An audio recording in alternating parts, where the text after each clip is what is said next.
Hello, good afternoon, students.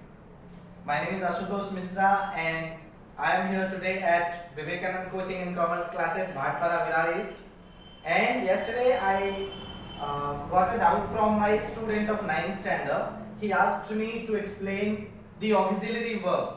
So, actually, this is auxiliary verb. When you say auxiliary verb, it looks like it is something which is tough. But you know, auxiliary verb means helping verb.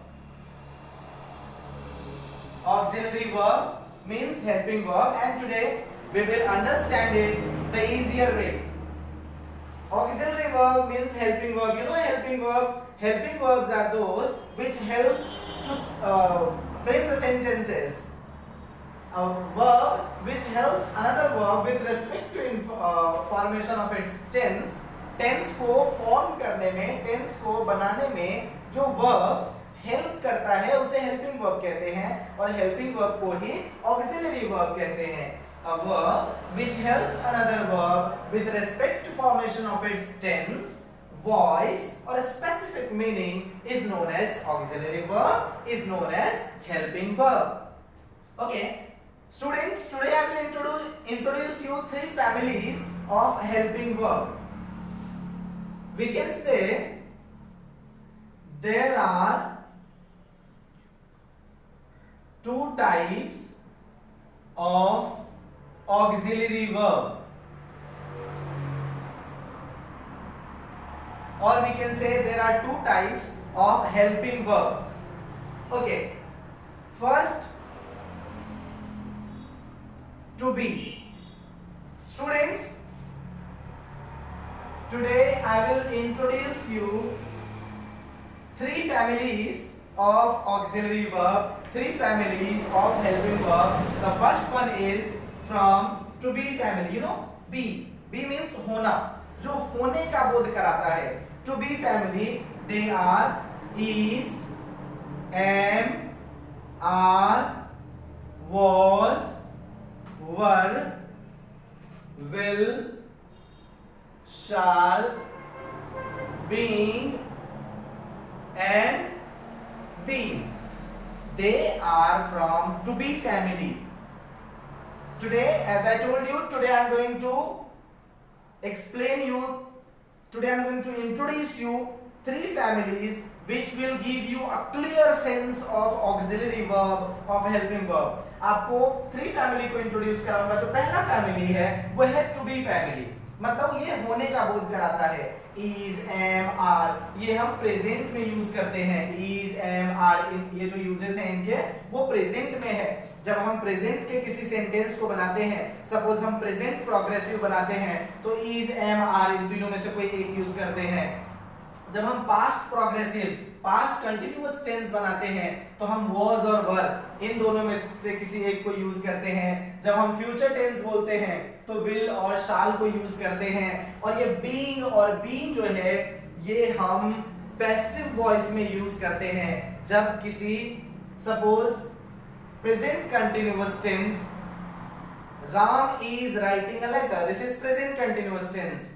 Ram is writing a letter.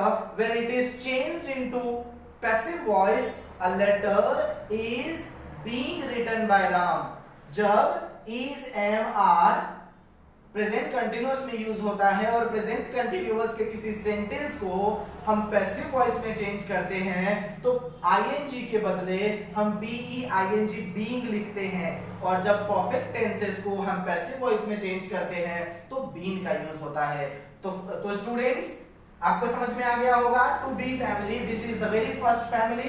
To be family is, am, are, was, were, present में, past में, future में और passive voice में. Present में, past में, future में और passive voice में. इस तरीके से जितने भी ऑक्सिलरी वर्ब्स हैं, जितने भी हेल्पिंग वर्ब्स हैं, उसको आप आसानी से याद कर सकते हैं. And there will be no any doubt at all. So come to the point. The next family is to have family. To have. Here it is have, has and had. Have, has and had. Members हैं। To have family के 3 members हैं, वो हैं have, has और had. Have और has perfect tenses form करने के लिए यूज होता है। हैव और हैज का यूज परफेक्ट टेंसेस के सेंटेंस बनाने में, for example Ram has written a letter, I have finished my video, I have finished my video, this is present perfect। तो perfect tenses में यानी कि present perfect में have और has का यूज होता है। एक छोटे से बॉक्स में मैं आपको एक और डाउट क्लियर कर देना चाहता हूँ। स्टूडेंट्स को कई बार कल एक 9th स्टैंडर्ड के स्टूडेंट ने मुझे डाउट पूछा था कि have और has और had, तो मैं आपको बता दूं subject I, we, you, they के साथ हम have यूज करते हैं। Subject I, we, you, they के साथ हम have यूज करते हैं, और सब्जेक्ट he, she, it और सिंगल नाउन के साथ, मतलब सिंगुलर के साथ हम has यूज करते हैं। और इन सभी सब्जेक्ट्स के साथ में हम had यूज करते हैं कब? जब वो पास्ट टेंस में होगा। Means I have, we have, you have, they have, he has, she has, it has, Ram has।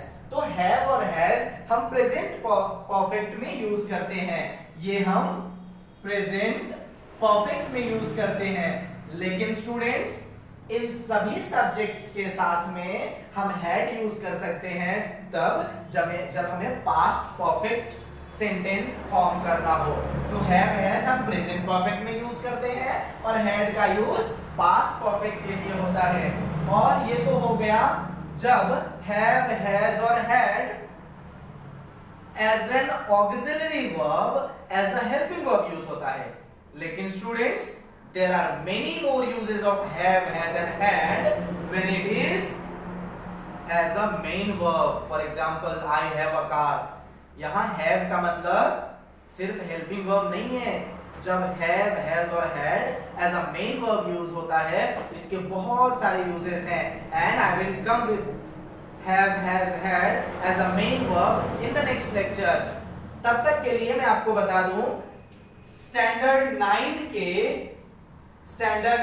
के टेक्स्ट बुक के 1.4 में पेज नंबर 15 में uses of have, has, had as a main verb ये दिया गया है।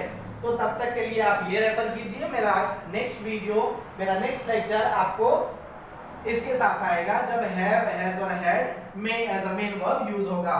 और तीसरा जो फैमिली है वो है to do family. To do family, to be family, to have family and to do family। There are only 3 families which will make you understand all the auxiliary, all the helping verbs। to do family में होते हैं do, does और did।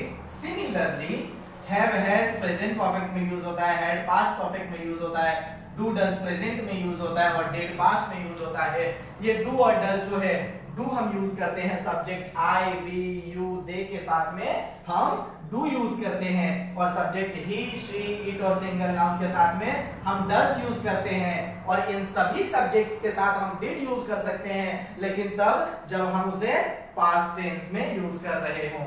तो इस तरीके से do, to be family, to have family, to do family, और इस तरीके से is, am, are, was, were, will, shall, being, been, do, does, did, have, has, had। इस तरीके से to be family, to have family and to do family ऐसा करके आप सभी मॉडल ऑक्सिलरी को लर्न कर सकते हैं। सभी के यूजेस को देखिए, इनके एक्सरसाइजेस सॉल्व कीजिए। तब तक के लिए thank you so much everyone.